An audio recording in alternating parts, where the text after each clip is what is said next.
Baruch Atah Adonai Eloheinu Melech Haolam Asher Bachar Banu Mikol Ha'amim V'nasan Lanu Es Taraso Baruch Atah Adonai Nosein HaTorah Shema Israel Adonai Eloheinu Adonai Echad.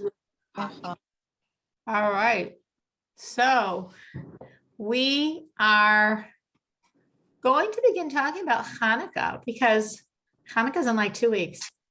So we have 2 weeks before Hanukkah, and then we have the 2 Mondays of Hanukkah to focus on Hanukkah. And I felt, let's give it the 4 classes because, it's Hanukkah. Of course, actually, we know probably far more historically than a lot of people out there because we did, when we were teaching Jewish history, we did discuss the history of Hanukkah. So I'm going to say some and skip some, knowing that there are parts that this group happens to know more with more understanding than many other people out there. But feel free to interject or ask questions. Hanukkah is a very holy holiday, meaning a lot of times people misunderstand it and think of it more as a secular holiday. Like, oh yeah, it's independence, it's freedom, it's parties, dreidels and get chocolate coins. And it's actually a very spiritual holiday. That's actually a reason why it's like the only holiday we have that doesn't require a meal. Meaning it's great to make meals on Hanukkah, don't get me wrong. And part of celebrating Hanukkah is to make Hanukkah meals, Hanukkah, as we would say, parties, where you're supposed to make dairy ideally, and you're supposed to celebrate, but it's not obligatory. And if a person did not make one Hanukkah party, Hanukkah festive meal the entire week, but they lit their menorah every day, they did what God's asking them to do Hanukkah. They celebrated Hanukkah and they added the insertions and the prayers. They did Hanukkah. Done. And the reason why we're told that Hanukkah is the only holiday that does not require a meal, though we all like to eat, it was because it's a very spiritual holiday. It's such spirituality. It's like saving the soul of the Jewish people. And therefore we celebrate it with oil that represents soul and not with food. As even in Torah, we have that aspect of Torah that's like compared to bread, which is a more revealed dimensions, wine, which is a secret dimensions, but oil is like the secrets of the secrets, the most inner dimension of Torah, like Hasidic thought. That's Hanukkah.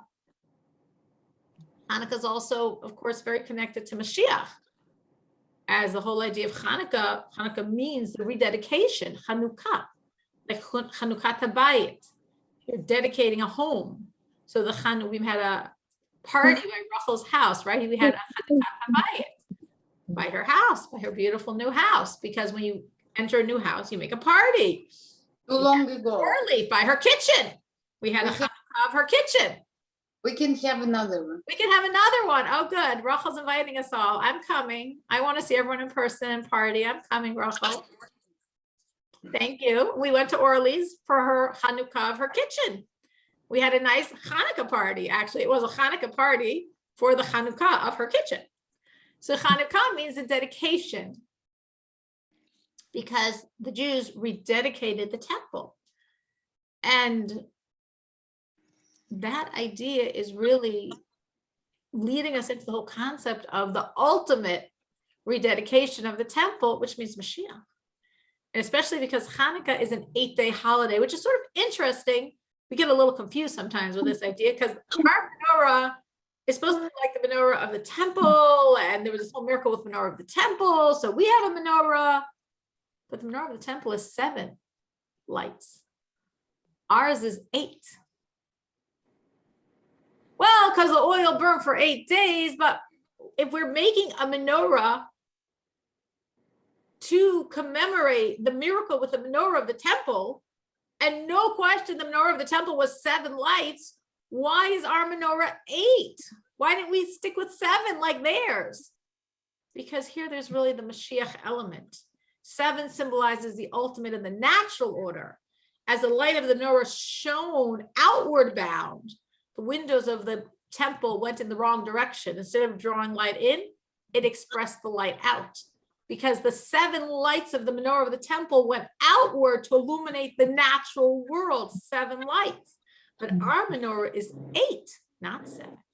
Because our menorah is +1 beyond nature, to the supernatural dimension, to the Mashiach dimension, the messianic dimension, as Mashiach is connected with the number 8, like it says that Mashiach is from the 8 princes of man.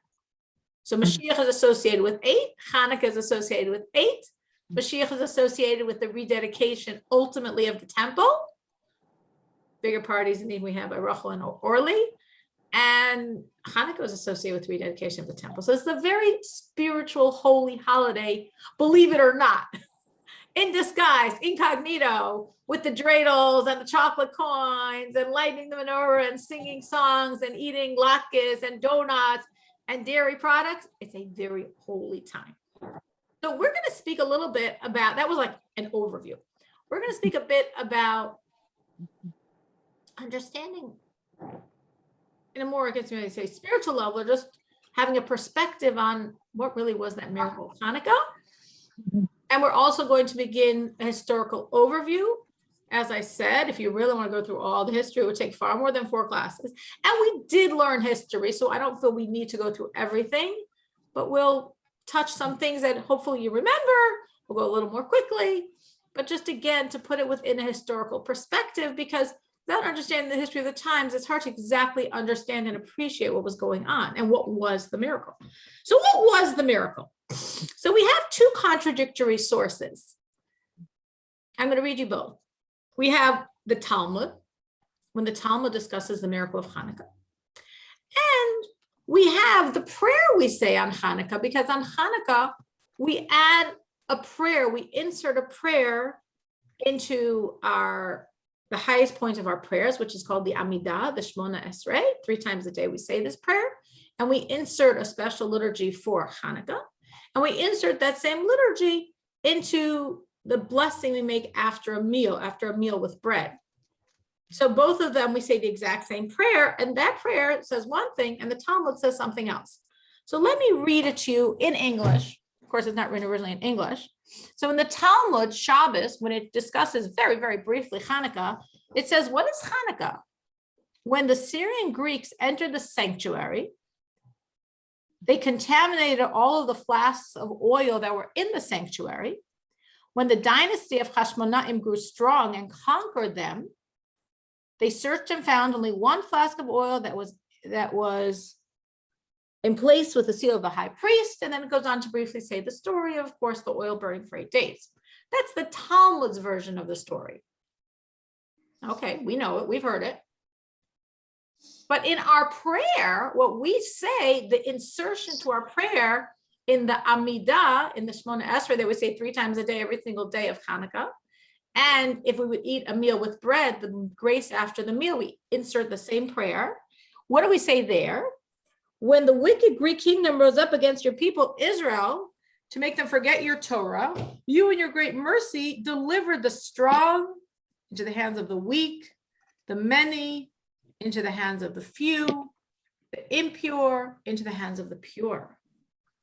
So obviously the Talmud was composed by the sages, and the prayer that I'm just quoting was also composed by the sages. But they're giving us almost like 2 different understandings of what was the real miracle of Hanukkah. So what do you think was the miracle of Hanukkah, and why?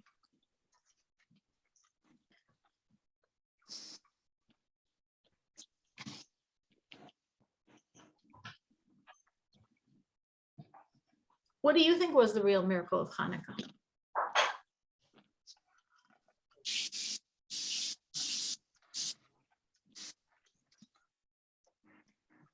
Again, in the two sources quoted, the Talmud is saying the miracle of Hanukkah was the miracle of this flask of oil.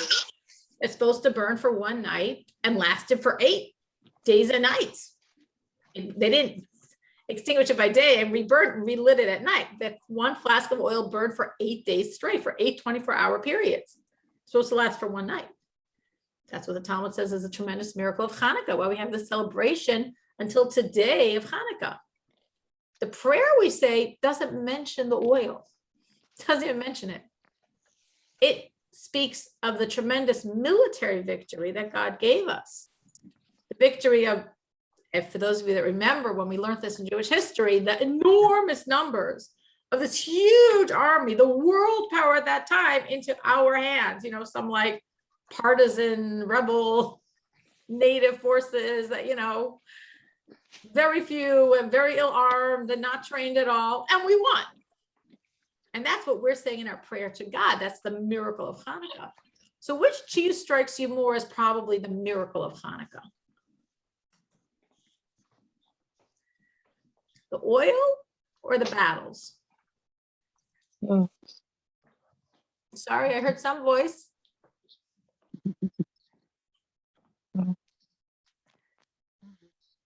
Someone I wants think battles, Rob, you think it was the battles?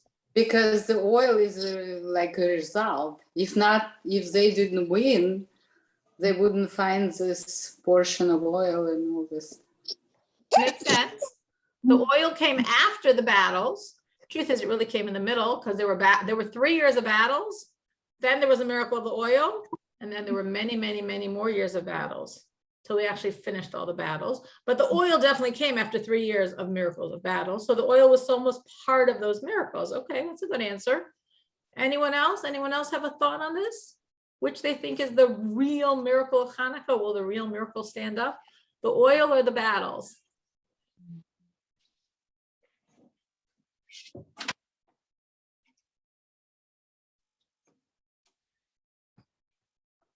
Both. What? Both. Both. Someone said both. Yeah, I said both. Oh, both. Okay, that was my mother. She said both there. How could you knock either miracle? We're not saying the Talmud versus the prayer. They're both right. They're both the miracles. Okay, that's absolutely true. Anyone else have an opinion?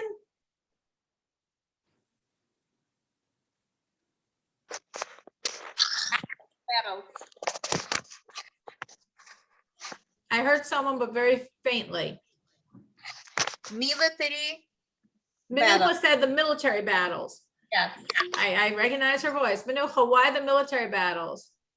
Because the amount of Jews fighting were disproportionately small compared to the Greeks. So it was a miracle, real I miracle. mean, oil burning for 8 days is also a miracle.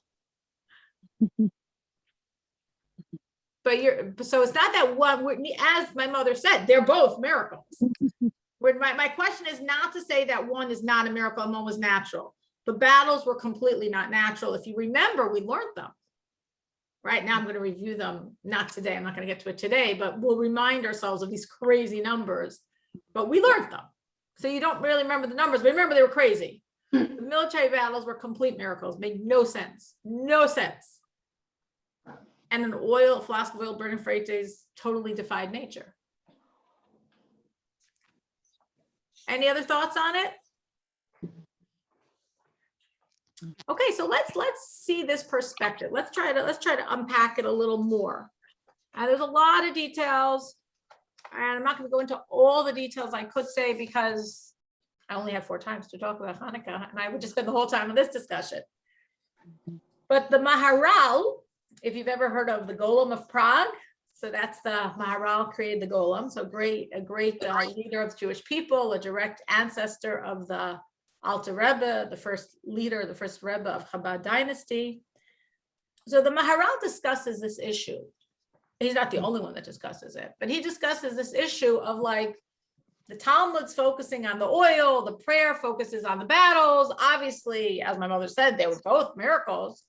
But what's the emphasis? And he gives an interesting answer. He says that even though the battles were so miraculous, people always have this tendency to like say it was natural. Maybe it was nature. I mean, I don't know, weird nature. Maybe, you know, like the fall of communism. I look at the fall of communism, it's how could you call that natural?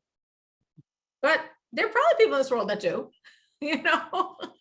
So there's always going to be people that are going to look and see things with natural eyes. So when you're looking here, okay, so Matisyahu and then his sons, led by Yehuda, the Maccabee, maybe Yehuda, besides being very, very righteous, was also the most brilliant military tactician. And he just somehow utilized his few forces. Who knows? So we have 3 years of these enormous, probably miracles, but who knows? Especially because the Jews weren't very righteous at that time, so it must be viewed as deserving miracles. The majority of the Jews were on the side of the Hellenists, were on the side of the Assyrian Greeks. They're what we called misyavnim. They were Jews that abandoned Judaism, and unfortunately, many of them were fighting against authentic Judaism. They weren't just passively abandoning it. They were actually part of the people that were persecuting the Jews that clung to their heritage. Of course, we're all descended from the Jews that stuck with God because the others fell by the wayside. So you know what side your ancestors were on. But the majority of the Jews were on the other side. So were the Jews really deserving of these crazy miracles that were happening? And then after 3 years of these fights, of these unbelievable battles, we conquer the temple. We're still totally in the middle of the war. The war lasts for like another 20 years. It was like another 20 years till they achieved independence. That's not what we're celebrating with the Miracle of Hanukkah. It didn't happen for a long time later. But after 3 years of fighting, what we achieved was we gained back the temple. That unfortunately, as we're going to discuss, was taken over as a Greek pagan worship, harlotry, idolatry, horrible stuff they were doing, totally trying to defile the sanctity of the temple. And then they're searching, they want to begin the services. And of course, they want to begin the service of lighting the menorah. And they searched, there was a place in the temple where they stored all the oil, because oil had to be made in a certain way. It took a week. It was a week-long process. It was a very specific process. The oil had to be pure, not contaminated. And therefore, every flask of oil was sealed. And there was a place, a storehouse, where there was many flasks of oil. They come into the storehouse, and what do they see? Every single flask was broken open. Every single flask, the seal was broken to invalidate it, to defile it. The Greeks did this, as they did everything else, deliberately. And then they find under the ground how they searched there, why they searched there. Miraculously, they found one flask that was hidden under the ground. So that was the first thing that's like, this is sort of miraculous. We found a flask. Why did we look under the ground? What was it doing under the ground? How did we find it under the ground? How did the Greeks not find it under the ground? And its seal is intact. First amazing thing. Second amazing thing, as we all know, but we don't appreciate maybe what it means, it was sealed with the seal of the high priest. As we always say, the flask of oil sealed with the seal of the high priest.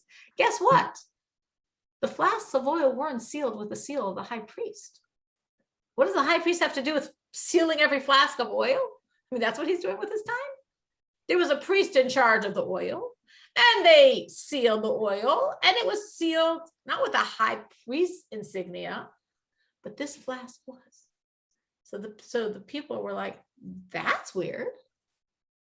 Not only did we, seems like a miracle, found the flask under the ground, how we looked under the ground, how we found it under the ground, how the Assyrians didn't find it under the ground and didn't break the seal. But the second weird point is, this is a special flask. Because for some unknown reason, because the last righteous high priest was murdered a long time before, so we have no clue the story behind this flask. But for some reason, the high priest put his insignia on this flask and on no other flask. So all the flasks that were defiled did not have the seal of the high priest, but this one, for some reason we don't know, did. So already everybody was like, whoa, what's going on? So that was already enough to make everyone like, God's telling us something here. God's telling us something. He found us the oil. It's for some reason sealed by the seal of a high priest. So should we let it burn or not? They weren't sure because they knew they didn't have any other oil. And they knew it took a week to make oil. So should we burn it and then for a week leave the menorah vacant? Maybe we should just wait and like takes 8 days. So we'll burn this the day right before the new oil is going to be ready, because to start and stop, it's not so nice. On the other hand, we have it. God literally sent this to our hands. We found it and we have it, and the high priest seal. So that was the voice that won. That voice said, you have something in your hand, go for it. Yes, you could rationally say we should wait a week. We're not waiting. God obviously wants us to light this now. God, this was so kind of you to save a flask of oil. So kind of you to show us how special it was. The high priest himself sealed this oil for some strange reason. We're lighting it. So with a lot of excitement, they lit it, never dreaming it was going to burn for 8 days. And then when it didn't go out, and it didn't go out, and it didn't go out, and it burned for 8 days until the new oil was ready, they all realized, wow,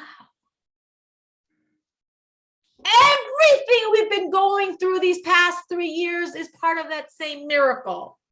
This is all God's miracle. This all totally could never have happened in the natural scheme. Just like we should never have found the oil, and it should never have had an intact seal, and the seal should never have been of the high priest, and it should never burn for 8 days. We should never have won one battle.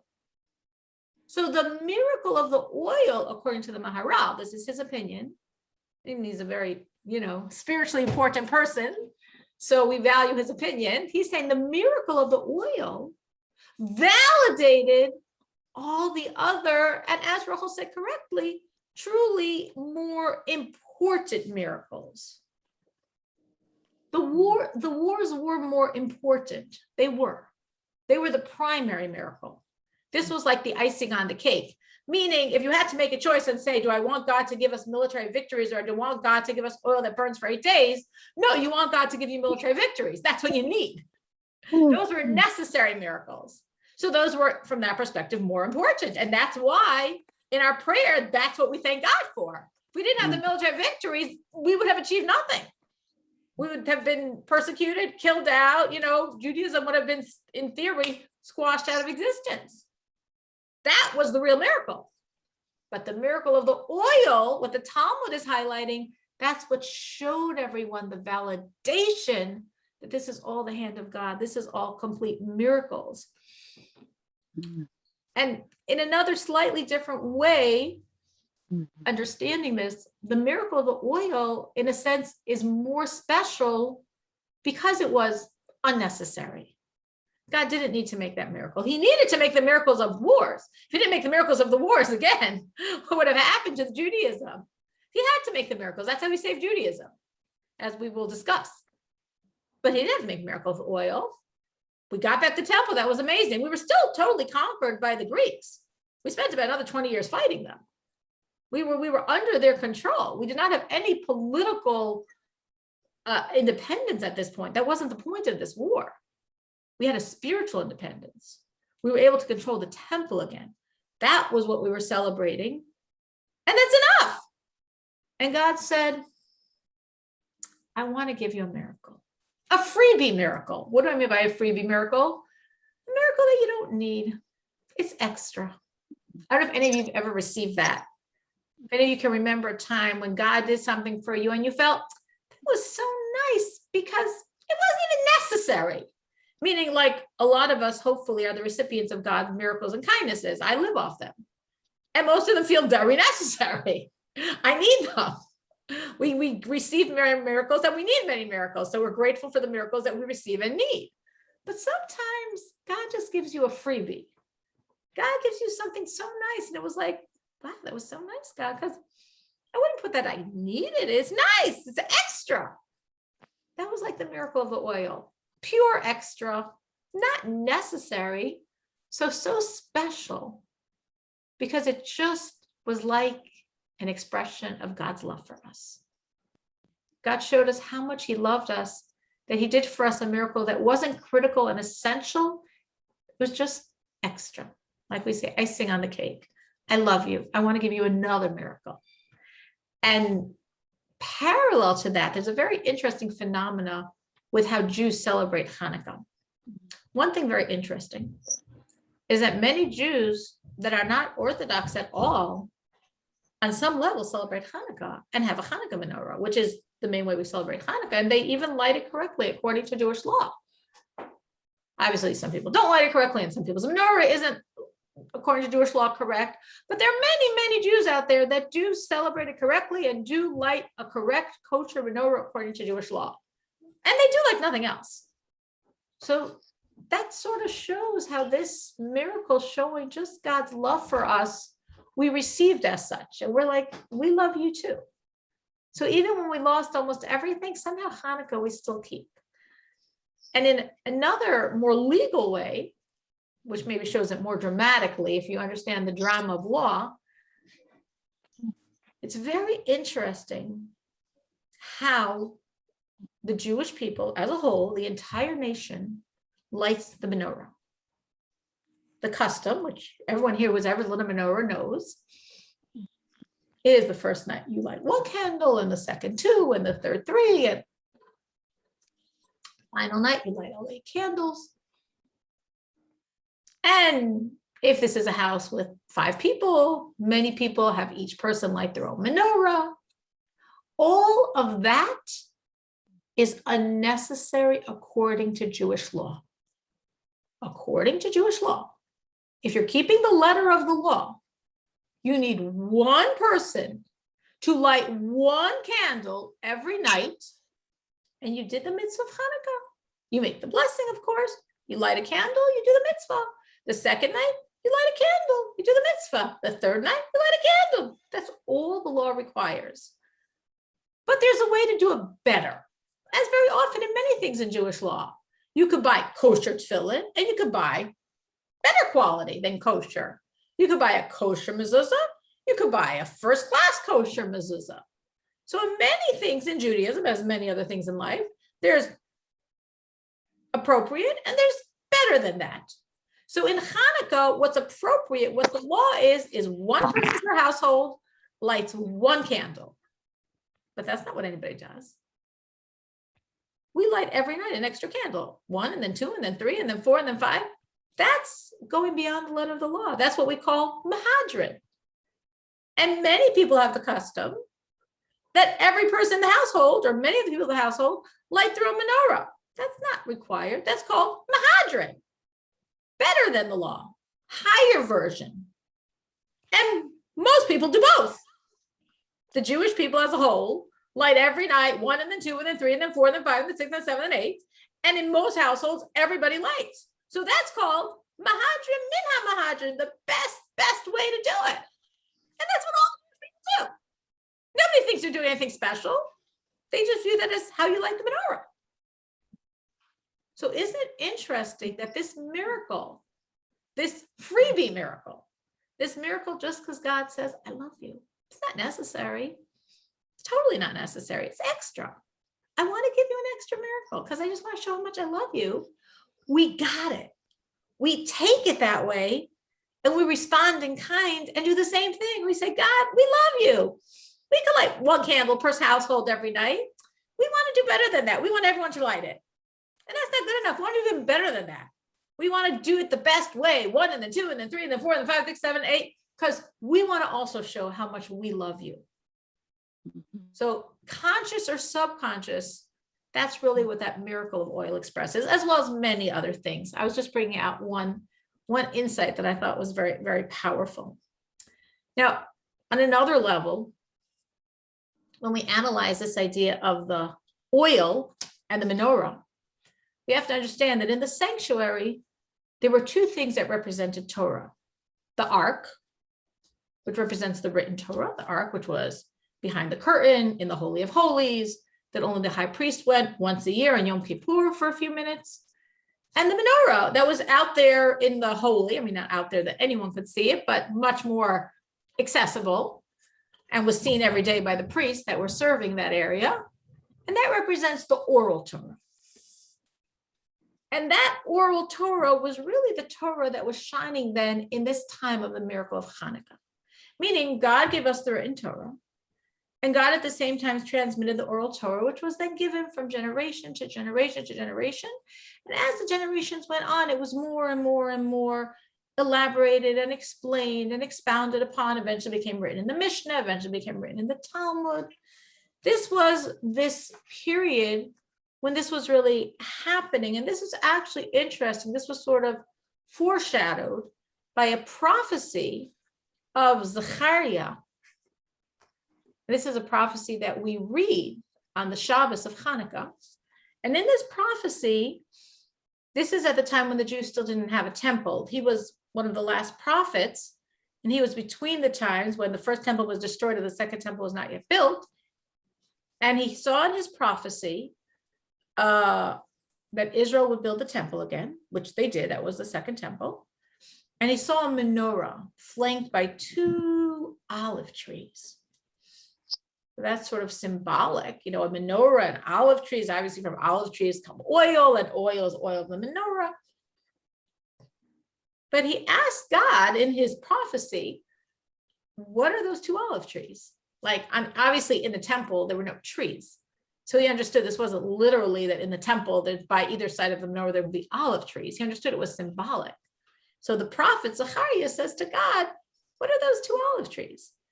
And God responds and says, those are the 2 people that are like olive oil. The people like olive oil. So the Talmud explains that Zachariah was being shown a vision of the future, because olive oil, as I mentioned earlier, symbolizes Torah, the spiritual illumination of the world. Just as oil is this pure illumination, Torah is a spiritual illumination of the world. So the 2 olive trees symbolize, just as oil gives physical light, this is what's going to give spiritual light to the world. 2 trees, because ultimately there's going to be 2 Torah academies, the one in Jerusalem and the one in Babylonia.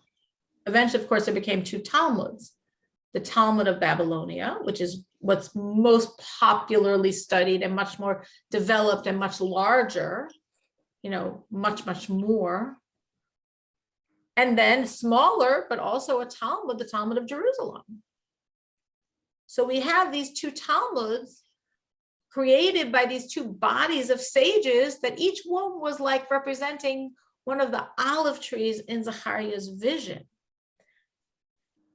So what is this saying? There's going to be a menorah. There's going to be light. There's going to be the miracle of Hanukkah. That miracle of Hanukkah, if you want to look at it in terms of like political independence, ultimately, the Jews were only independent for 70 years. And as I said, it took many years after the miracle of Hanukkah until they gained their independence. They only had it for 70 years. That was about what we were up to learning when we stopped doing Jewish history. It was like a very rough era. Very lot of harsh stuff going on. So the light of the menorah, the light of the miracle of Hanukkah didn't continue to illuminate in political freedom. But that wasn't really what it was ever about. Because as I said, the menorah symbolizes Torah. The ark symbolizes the written Torah, the ark in the Holy of Holies, and the menorah in the Holy symbolizes the oral Torah. What the teachers were teaching and transmitting and elaborating on from generation to generation, that's the Torah symbolized by the menorah. That's the Torah that Zachariah saw in his prophecy. That's the Torah that the miracle of the oil is extending its light to, the light of Torah, which continued far after we lost the political independence we gained. Far after the temple was destroyed. The temple was destroyed. But the light of the menorah, Zakaria is telling us, still exists. Because the light of the menorah is reflected in those 2 olive trees.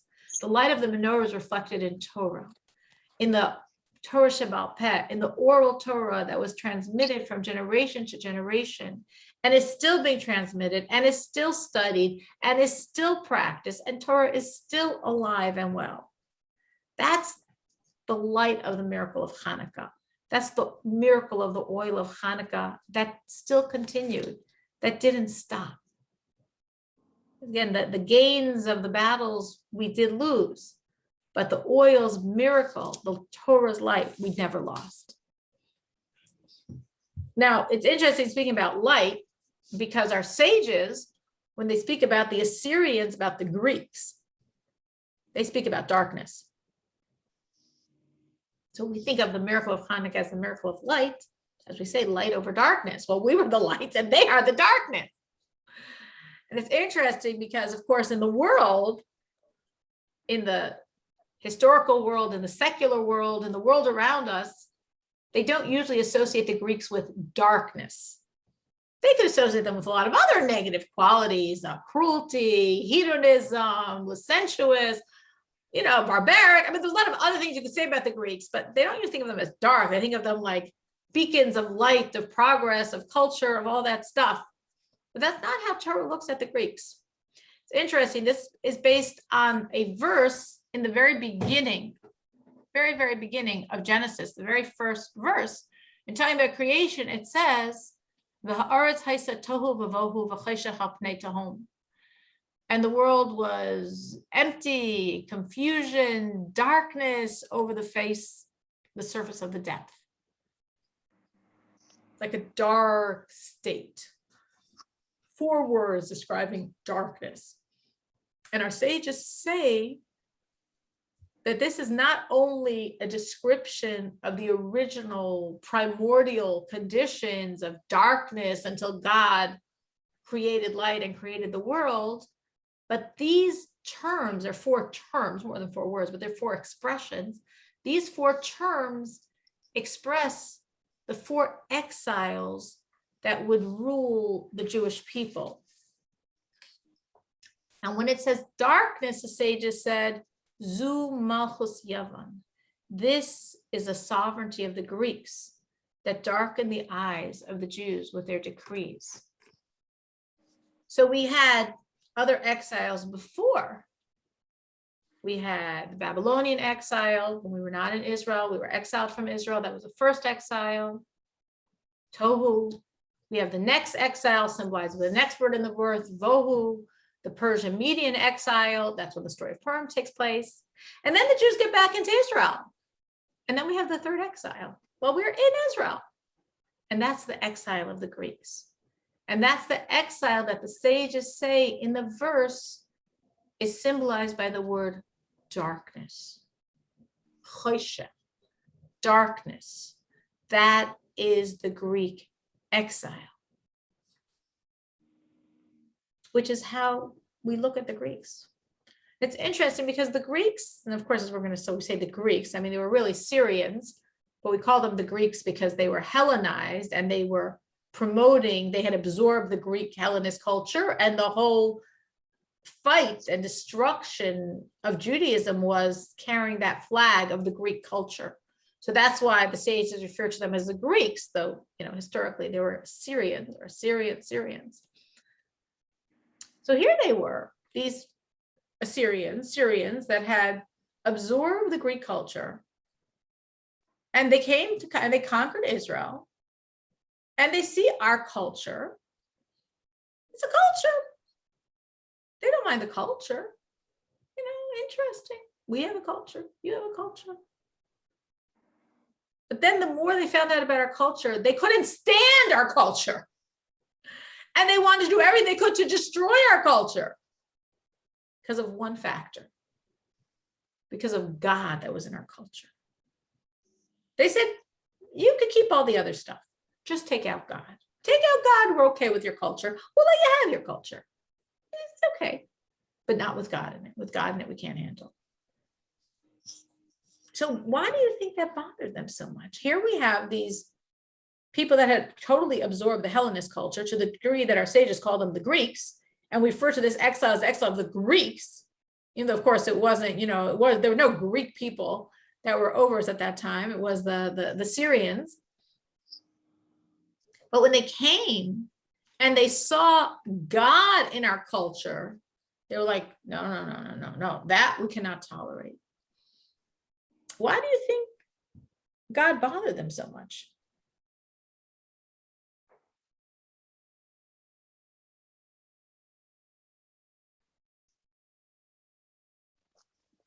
Because they were thinking they are gods. It's a great answer. Because they view themselves as the God.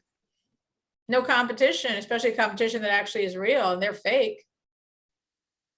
Anyone else? Any other thoughts? Why the presence of God would disturb them so much that they would hate it so much?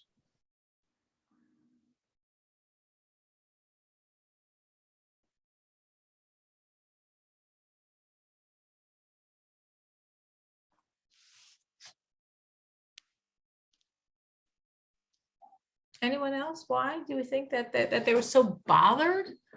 Because literally the fight, unlike in many other situations, here literally the fight was against Judaism, God, the Jewish culture. If we agreed to them, they were okay with us. Not like some people said they'd be okay with us, but really wanted to kill us. No, they really were okay with us. If we absorbed the Greek culture, if we worshiped their idols, if we dressed like them and took on names like them and ate like them and worshiped like them, they weren't hurting us. The people that were suffered and tortured and brutalized were the Jews that refused to give in. The Jews that gave in, they were okay with them. They didn't hurt them. And as I'm saying, the majority of the Jews over time gave in, either because they anyway wanted it, or because that's where the power was, that's where the money was, or because they couldn't fight. It was too hard a battle. So they really were fighting God. They really, really were. It wasn't just an excuse to brutalize us. They really were fighting God. So Chava said an interesting thought. They're viewing themselves as God. Anyone else can think why, where they were coming from, God so bothered them? Maybe with God in lives of Jews, they felt that Jews were superior. I was just thinking the same thing, Rachel. I wonder if I read your brainwaves. I was just thinking that probably we represented the only challenge to their culture. As they went from pagan country to pagan country, none of the countries had anything to offer to compare to what the Greeks had developed. So every place they went to was like, woo, this is so cool. The architecture, the gymnasiums, the whole pantheon of gods, the plays, the poems. This is culture. We've got nothing. You guys have culture. This is so cool. And then they come to us and we're like, you guys are newcomers. We've been around for thousands of years. You guys are nothing. So we've got the real thing. So maybe that was a piece of it, that we represented the threat to their culture, the threat to their intellectual supremacy, to their cultural supremacy. And maybe it's a combination. Rivka? Isn't it through history? We are punished by something that we did something wrong, and then Hashem allows some nation to punish us with exact punishment that we kind of brought on ourselves. Mm-hmm. Isn't that kind of the Yes. theme of all Sure. our so and then he picks the nation and allows that nation to exact the punishment on us. Absolutely. Absolutely. But as you see here in the But what did they dynamics, do? But what did they actually do? came from it was the miracle of Hanukkah, meaning Hashem's allowing the nation to have this power and control over us, squeezed us until our true power and true relationship with God came out, and we returned so strongly to God. So it's sort of like this cycle of we sin. We was sort of almost like there's sort of this trend toward assimilation, losing Judaism, and then the local population or some other population gives us a lot of stress, a lot of grief, which then causes us to return to God, from which then God saves us from the problem, and then we're even closer to him than ever before. That sort of cycle, the first time we actually saw that cycle was Purim. Now, again, Hanukkah is after Purim. Purim was between the two temples. Hanukkah is in the time of the second temple. That was exactly the pattern we saw. We became very comfortable in this Persian exile. We were very assimilated. We had good incomes. We were very interwoven with the native population. So we started losing it. And then God reminded us of who we are through the decrees of Haman. And when all those decrees were on us, we turned to God and we repented. And then God, because of our repentance, was able to save us. And we emerged with a much stronger relationship with him than ever before. And in essence, yes, that's what's happening here as well. Obviously, there was a gradual deterioration of Judaism, of the spiritual values of Judaism that were happening not because of the overt, brutal colonization of the culture by Antiochus. It happened before. And I'm saying I wasn't going to go into all the history because I'm saying it's a lot of time, but I'll go into a little bit, just Alexander the Great, and that's when we first became under the Greek influence. Alexander the Great was a very benign ruler to us for reasons we'll mention. And then after him, we were under the Greeks. Some were harsh, but none were brutal in terms of trying to destroy us spiritually. But over the generations, as we were under these various Greek rulers, we sort of got bounced back and forth because we're this little country in between a lot of superpowers. Gradually more and more Jews were losing it. More and more Jews just wanted to be like the nations around them. It looked cool. That's where the power is. That's where the money is.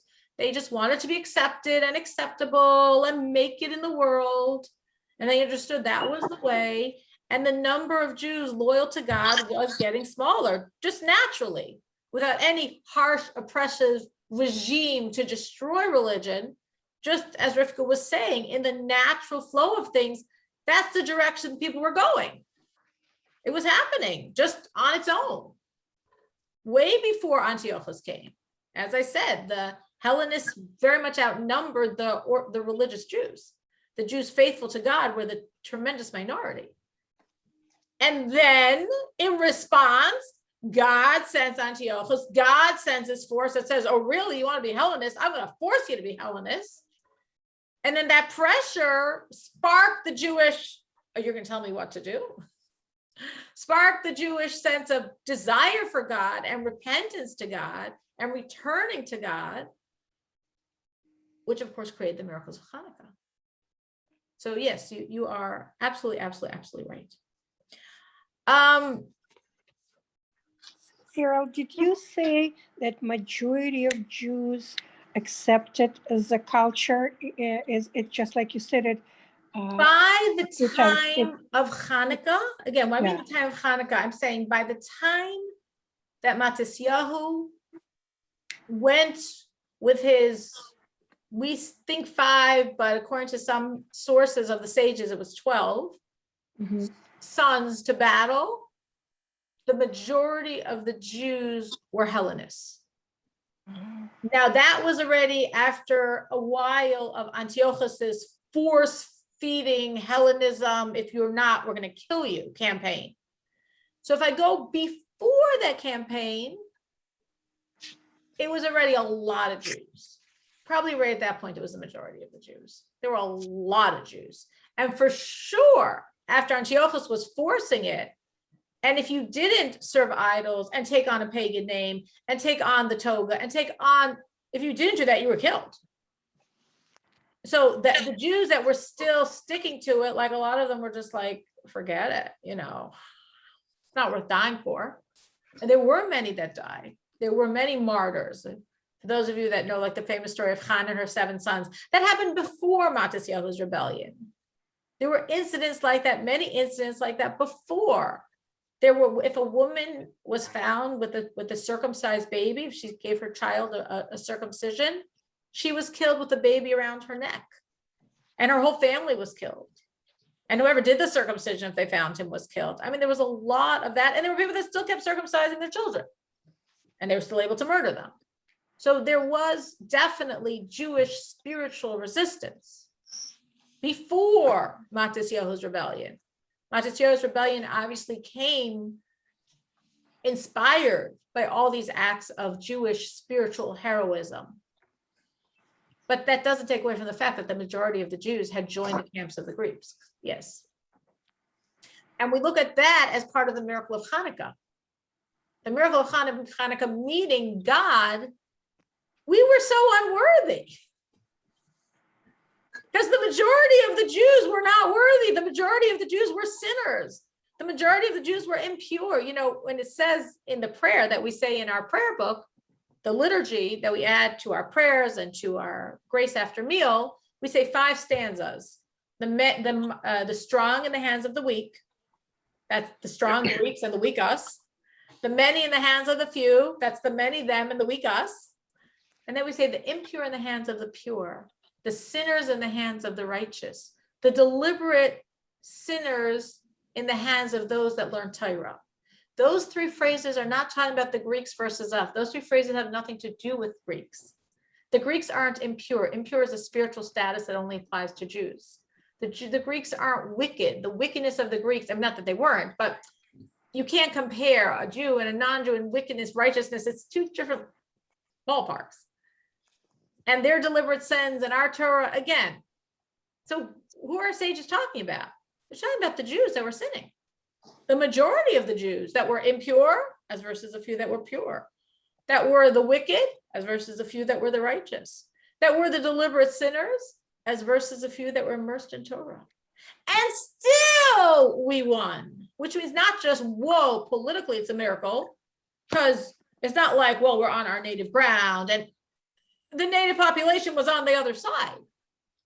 But much deeper than that, God, you gave us this miracle when the majority of the Jews are sinning, and you still gave us this miracle? That's unbelievable.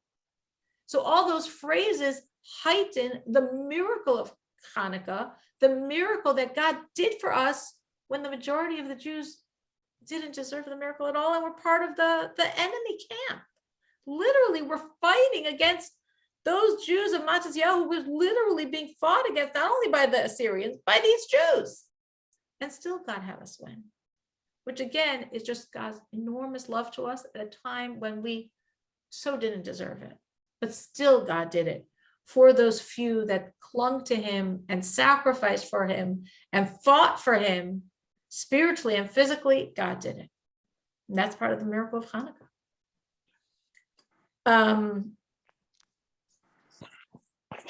So maybe we'll stop at this point because we're going to do a little bit about Shabbos. We didn't get too far, but okay, we have 3 more times. So in Shabbos, we're up to a prohibition called Me'amer. Me'amer means gathering. So most of Me'amer is probably not so relevant because it more means like gathering fruits. So like if a bunch of fruits will like scatter all over your backyard, you're not allowed to gather them up on Shabbos, or a bunch of anything else. If you were in a chicken coop and there's a bunch of eggs, you can't gather those eggs either, but probably most of you aren't in chicken coops and don't necessarily have fruit scattered all over your backyard. Or you can't, like, you know how people used to like string dried fruits together, like, you know, have you ever seen, you can still see it like in some like produce stores, like a string of like dried figs or those types of dried apricots. You're not allowed to do that. You can't like take a string and put all those dried apricots or dried figs together. That's called ma'amer for anyone that does out there. What might be the most relevant to us would be like a necklace that also would be considered this ma'amer. So if you had a necklace and suddenly it broke on the Shabbos and you're like, oh my gosh, your pearls went flying, you're not allowed to gather up those pearls and try to string them together, even for that matter, gathering them up is called ma'amer. And generally you can't gather up things. So like if you had a bunch of toys scattered all over your living room floor, only in a certain way you can't just like gather them all up, like walk around with a basket and gather all the toys and put them in a basket. That's also ma'amer. Going back to the necklace, if you had like a child's necklace, you know, those like toy necklaces that half the time are on the string and half the time are off the string, and they always take them on and off. That type of necklace you could put together on Shabbos because it's not considered something that's going to last anyway. Just you can't make a knot. That's a real permanent knot. But if you make a impermanent knot on a necklace like that, you're allowed to do it on Shabbos. That's not really considered gathering. But any other type of gathering is forbidden under this original law that has to do with how the spices were processed in the temple of ma'amer, the prohibition of gathering things. Any questions on that or anything else that has to do with the laws of Shabbos? Okay. Well, thank you so much for joining. So I hope I know that I'm dealing with a group of people that know a lot about the story of Hanukkah. Unusually more than most people out there, because those of you that participated in our whole Jewish history stories know far more about the story of Hanukkah than most people. But I still hope there was a lot of new insights today that help you appreciate this very special holiday coming in 2 weeks. And hopefully we might have a Hanukkah party if people will be up to joining in person. I was thinking that would be so nice, but I guess we'll have to wait and see what everyone's thinking about that. But I'm putting it out there already. That would be such a nice thing to see people in person. But definitely wanted to spend the next week before and then the 2 weeks of Hanukkah really focusing and understanding, you know, more and more of this very, very special holiday. Thank you so much for joining. Thank you. Thank you.